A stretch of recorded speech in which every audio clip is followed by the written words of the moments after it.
Is heathenry animistic in nature? Hey there, you beautiful heathen. Welcome to Iowa's Initiations. I'm your host, Matt Sargent.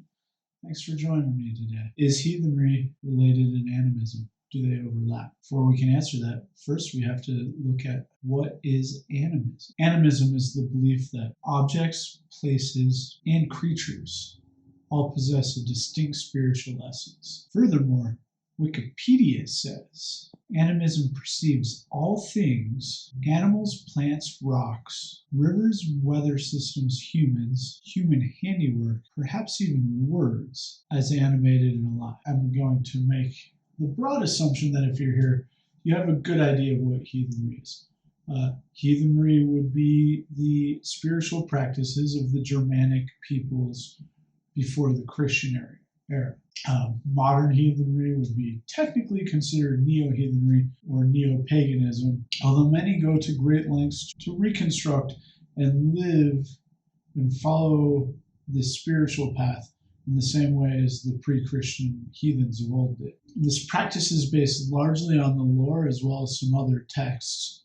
But when we look at the lore, and when I say the lore, I mean the Eddas and the sagas, when we look at the lore, we can actually see that heathenry is steeped in animist traditions. We'll start with plants. If we look at the Lachnunga in Anglo-Saxon text, we find the 9 herb charm, which refers to a spell or healing remedy in which Odin is said to have called upon 9 herbs to help heal. And when you practice this spell, you recite the spell itself, and you read a stanza for each herb. And if you want to learn more about the 9 herb charm, check out this video here. You're essentially calling in the essence of that herb. You're calling in the spiritual aid of that herb, as well as the physical properties of the herb.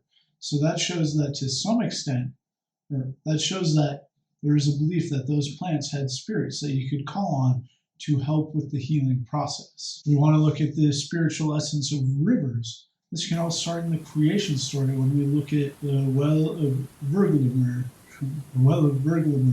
which is one of the 3 primary wells, and it originates in Niflheim, and it is the source of all cold rivers. And it is from the Well of Verglamour that the initial ice flow that collided with the fire sparked life in the Gnunga gap. Without that water, life as we know it doesn't exist. So it shows that water is sacred and special. If we want to look at the sacredness of animals, animals abound in the lore. We have stags that nibble on Yggdrasil, the tree. There's the eagle that lives at the top of the tree. Many of the gods have animal companions that are sacred in and of themselves. And so this all shows that animals had a sacred role because they play such a large part in the lore.